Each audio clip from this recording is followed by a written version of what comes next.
Black Cat. For the most wild yet most homely narrative which I am about to pen, I neither expect nor solicit belief. Mad indeed would I be to expect it, in a case where my very senses reject their own evidence.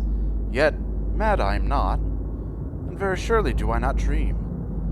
But tomorrow I die, and today I would unburthen my soul. My immediate purpose is to place before the world plainly, succinctly, and without comment, a series of mere household events. In their consequences, these events have terrified, have tortured, have destroyed me. Yet, I will not attempt to expound them. To me, they have presented little but horror. To many, they will seem less terrible than Baroque's. Hereafter, perhaps, some intellect may be found which will reduce my phantasm to the commonplace.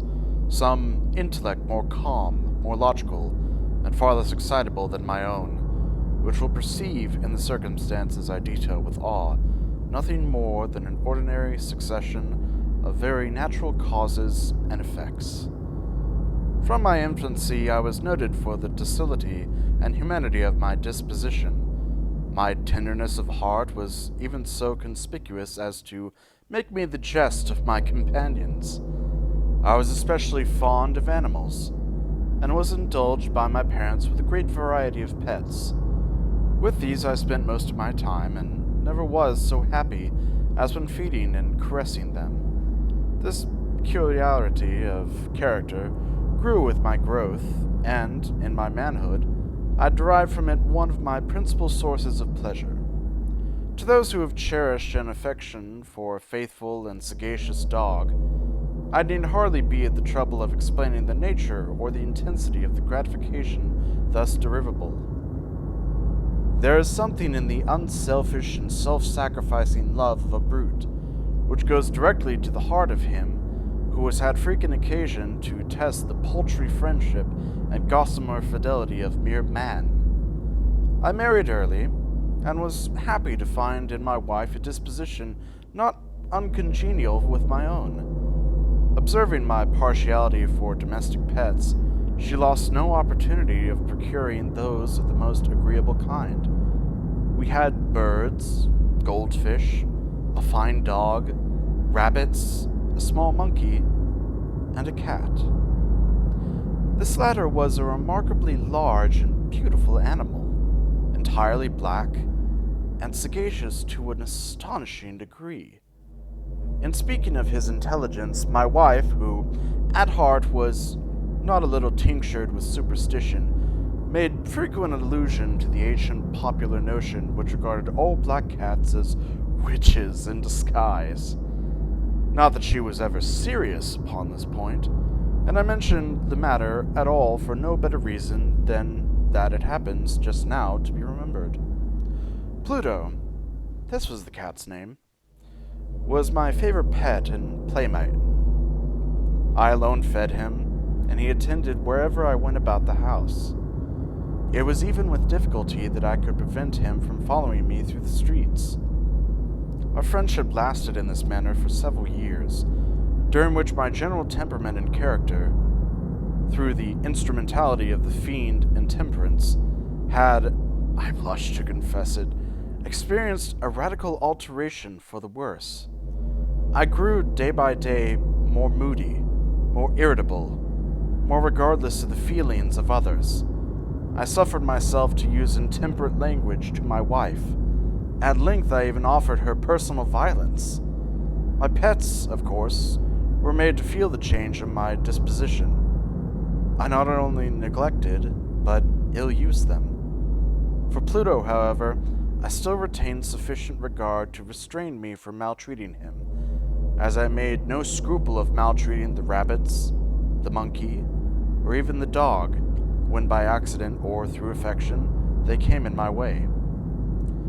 But my disease grew upon me. For what disease is like alcohol? And at length, even Pluto, who was now becoming old and consequently somewhat peevish, Even Pluto began to experience the effects of my ill temper. One night, returning home, much intoxicated, from one of my haunts about town, I fancied that the cat had avoided my presence. I seized him when, in his fright at my violence, he inflicted a slight wound upon my hand with his teeth. The fury of a demon instantly possessed me. I knew myself no longer. My original soul seemed at once to take its flight from my body, and a more fiendish malevolence, gin-nurtured, thrilled every fiber of my frame. I took from my waistcoat pocket a penknife, opened it, grasped the poor beast by the throat, and deliberately cut one of its eyes from the socket. I blush, I burn, I shudder, while I pin the damnable atrocity. When reason returned with the morning, when I had slept off the fumes of the night's debauch, I experienced a sentiment half of horror, half of remorse, for the crime of which I had been guilty. But it was, at best, a feeble and equivocal feeling, and the soul remained untouched. I again plunged into excess, and soon drowned in wine all memory of the deed. In the meantime, the cat slowly recovered. The socket of the lost eye presented, it is true, a frightful appearance, but he no longer appeared to suffer any pain. He went about the house as usual, but, as might be expected, fled in extreme terror at my approach. I had so much of my old heart left as to be at first grieved by this evident dislike on the part of a creature which had once so loved me. But this feeling soon gave place to irritation. And then came, as if to my final and irrevocable overthrow, the spirit of perverseness. Of this spirit philosophy takes no account. Phrenology finds no place for it among its organs. Yet I am not more sure that my soul lives than I am that perverseness is one of the primitive impulses of the human heart, one of the indivisible primary faculties or sentiments which give direction to the character of man. Who has not, 100 times, found himself committing a vile or silly action for no other reason than because he knows he should not? Have we not a perpetual inclination, in the teeth of our best judgment, to violate that which is law, merely because we understand it to be such? The spirit of perverseness, I say, came to my final overthrow. It was this unfathomable longing for the soul to vex itself, to offer violence to its own nature, to do wrong for the wrong's sake only, that urged me to continue and finally to consummate the injury I had inflicted upon the unoffending brute. One morning, in cold blood, I slipped a noose about its neck and hung it to the limb of a tree. Hung it with the tears streaming from my eyes, and with the bitterest remorse at my heart. Hung it because I knew it had loved me, and because I felt it had given me no reason of offense.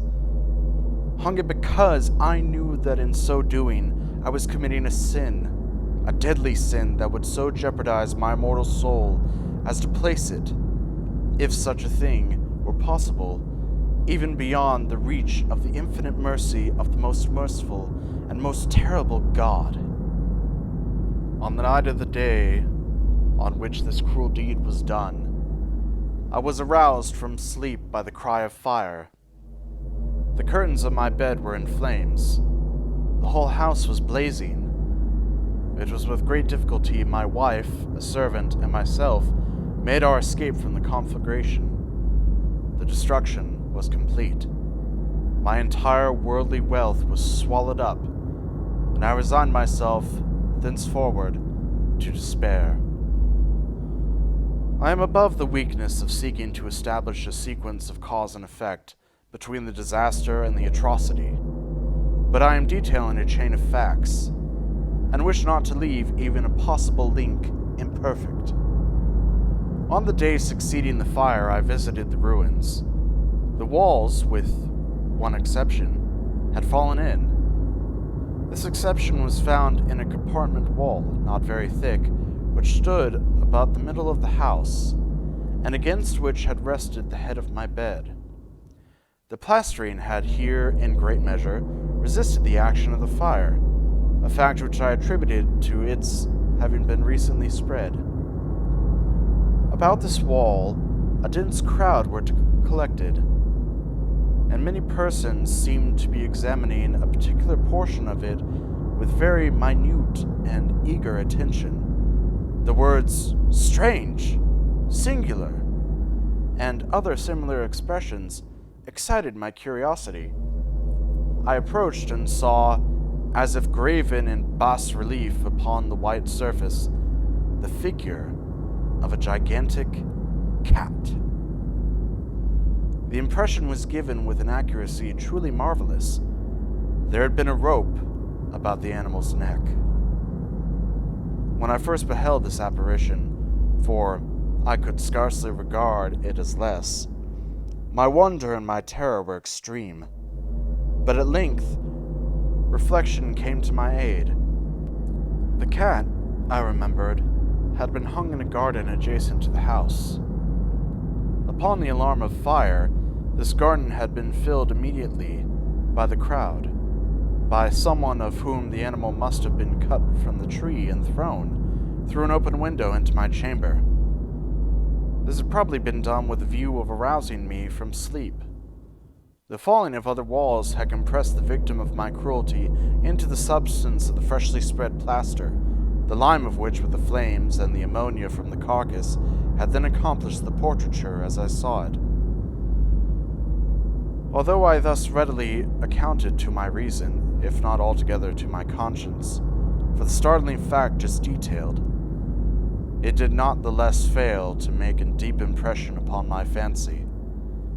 For months I could not rid myself of the phantasm of the cat, and during this period there came back into my spirit a half sentiment that seemed, but was not, remorse.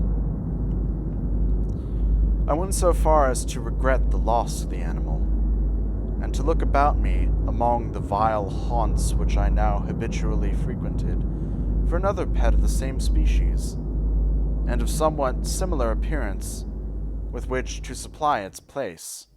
One night, as I sat, half stupefied, in a den of more than infamy, my attention was suddenly drawn to some black object reposing upon the head of one of the immense hogsheads of gin, or of rum, which constituted the chief furniture of the apartment.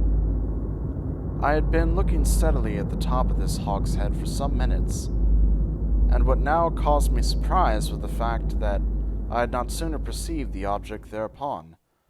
I approached it and touched it with my hand. It was a black cat, a very large one, fully as large as Pluto, and closely resembling him in every aspect but one. Pluto had not a white hair upon any portion of his body, but this cat had a large, although indefinite, splotch of white, covering nearly the whole region of the breast. Upon my touching him, he immediately arose, purred loudly, rubbed against my hand, and appeared delighted with my notice. This, then, was the very creature of which I was in search. I had once offered to purchase it of the landlord, but this person made no claim to it, knew nothing of it, had never seen it before. I continued my caress, and when I prepared to go home, the animal evinced a disposition to accompany me. I permitted it to do so, occasionally stooping and patting it as I proceeded. When it reached the house, it domesticated itself at once, and became immediately a great favorite with my wife. For my own part, I soon found a dislike to it arising within me. This was just the reverse of what I had anticipated, but I know not how or why it was. Its evident fondness of myself rather disgusted and annoyed. By slow degrees, these feelings of disgust and annoyance rose into the bitterness of hatred. I avoided the creature, a certain sense of shame, and the remembrance of my former deed of cruelty, preventing me from physically abusing it. I did not, for some weeks, strike or otherwise violently ill-use it, but gradually, very gradually, I came to look upon it with unutterable loathing, and to flee silently from its odious presence as from the breath of a pestilence. What added, no doubt, to my hatred of the beast was the discovery, on the morning after I brought it home, that, like Pluto, it also had been deprived of one of its eyes. The circumstance, however, only endeared it to my wife, who, as I have already said, possessed, in high degree, that humanity of feeling which had once been my distinguishing trait, and the source of many of my simplest and purest pleasures. With my aversion to this cat, however, its partiality for myself seemed to increase. It followed my footsteps with a pertinacity which it would be difficult to make the reader comprehend. Whenever I sat, it would crouch beneath my chair or spring upon my knees, covering me with its loathsome caresses. If I arose to walk, it would get between my feet and thus nearly throw me down, or, fastening its long, sharp claws in my dress, clamber in this manner to my breast. At such times, although I longed to destroy it with a blow, I was yet withheld from so doing, partly by a memory of my former crime, but chiefly, let me confess it at once, by absolute dread of the beast. This dread was not exactly a dread of physical evil, and yet I should be at a loss how otherwise to define it. I am almost ashamed to own, yes, even in this felon's cell I am almost ashamed to own, that the terror and horror with which the animal inspired me had been heightened by one of the merest chimeras it would be possible to conceive. My wife had called my attention more than once to the character of the mark of white hair, of which I have spoken, and which constituted the sole visible difference between the strange beast and the one I had destroyed. The reader will remember that this mark, although large, had been originally very indefinite, but by slow degrees nearly imperceptible, and which for a long time my reason struggled to reject as fanciful, it had, at length, assumed a rigorous distinctness of outline. It was now the representation of an object that I shudder to name, and for this, above all, I loathed and dreaded, and would have rid myself of the monster had I dared. It was now, I say, the image of a ghastly thing, of the gallows! O mournful and terrible engine of horror and of crime, of agony and of death! And now was I indeed wretched, beyond the wretchedness of mere humanity, and a brute beast, whose fellow I had contemptuously destroyed, a brute beast to work out for me a man fashioned in the image of the high God, so much of insufferable woe. Alas, neither by day nor by night knew I the blessing of rest any more. During the former the creature left me no moment alone, and in the latter I started hourly from dreams of unutterable fear to find the hot breath of the thing upon my face, and its vast weight, an incarnate nightmare that I had no power to shake off, incumbent internally upon my heart.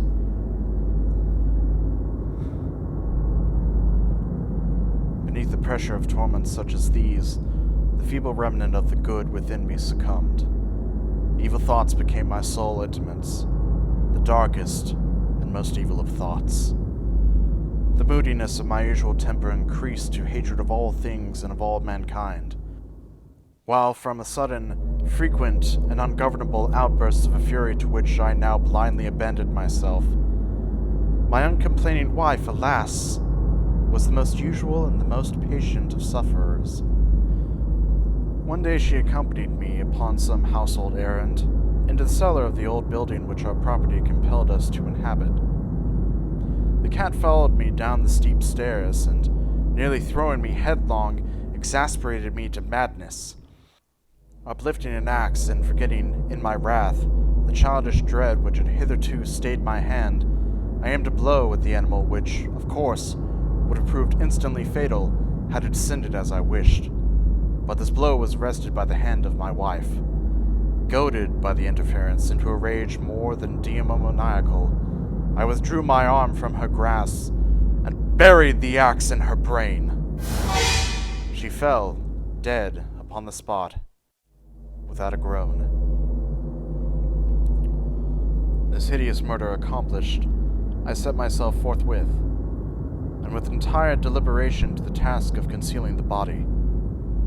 I knew that I could not remove it from the house, either by day or by night, without the risk of being observed by the neighbors. Many projects entered my mind. At one period I thought of cutting the corpse into minute fragments and destroying them by fire.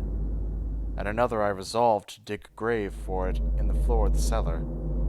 Again I deliberated about casting it in the well within the yard, about packing it in a box, as if merchandise, with the usual arrangements, and so getting a porter to take it from the house.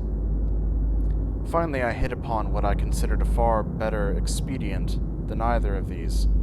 I determined to wall it up in the cellar, as the monks of the Middle Ages are recorded to have walled up their victims. For a purpose such as this, the cellar was admirably adapted. Its walls were loosely constructed, and had lately been plastered throughout with a rough plaster, which the dampness of the atmosphere had prevented from hardening. Moreover, in one of the walls was a projection caused by a false chimney or fireplace that had been filled or walled up and made to resemble the rest of the cellar.